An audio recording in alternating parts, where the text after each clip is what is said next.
Hey, good morning. Hope you're doing well wherever you guys are at. We're fighting some frost here. Have you guys gotten your first frost? Because it's happening all over right now. This is the time period to bring in your plants. This is the time period to mulch around your plants. This is the time period to prepare for winter. If your seeds aren't already in the ground, already developing for your green manure, your cover crop, better hurry up. All right, so what we're doing here is we're checking out this giant okra. Last night I shared this picture of the okra and people didn't believe that it was okra. Brian Kale, I'm talking to you.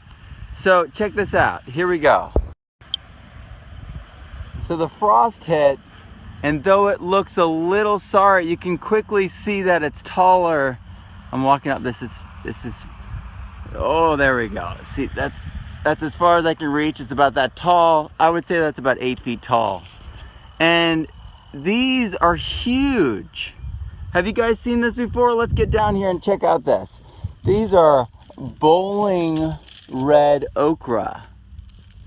And look at the base. This is from seed in one season here in Missouri.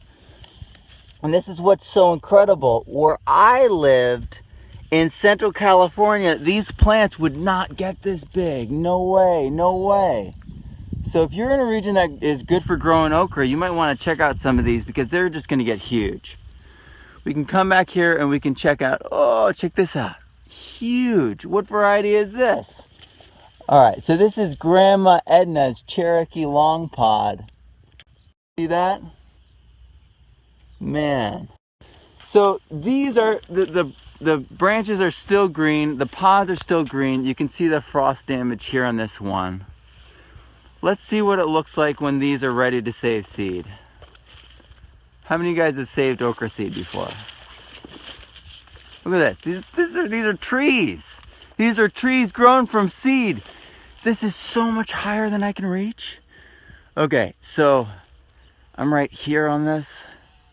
I probably can reach about 8 feet, maybe 9 feet. That's got to be like 10 feet, maybe 11. So we all can grow okra, mostly in our regions here, but I don't know if we all can grow okra this big. This is absolutely incredible. You know, the amaranth here doesn't grow as high as it does in my yard in California.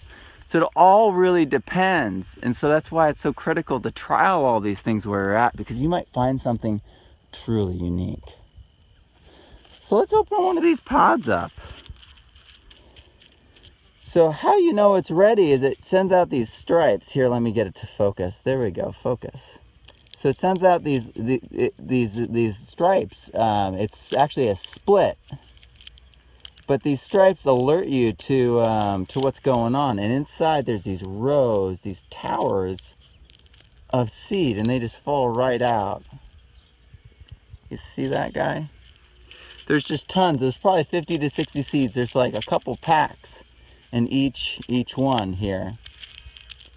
You can see right here that they just go in a nice tall row. So anyone can do this. This row here, we were experimenting, checking out these new varieties and testing them out and making sure they do really well here. If you're going to save these for seed, you're going to want to hand pollinate or do stuff like give a half-mile buffer between these plants to keep them true to seed. But if you're trying to make the newest, greatest, tallest version of an okra plant, then you might want to be mixing them and create a new landrace, because then from that new landrace you could select a super giant new variety. So this is what it looks like. I can kind of scan out here. This is what it looks like after our second frost. The peppers are still looking great. You can dig up all those roots that are still doing fine. A lot of these roots are doing better now that that frost came. A little bit of frost can make a sweetness happen on a lot of the inulin-based roots, like sunchokes, the yacon we tasted. Oh, there, look at that melon. What is that? That's a volunteer. It doesn't have a stake, so I don't know its name.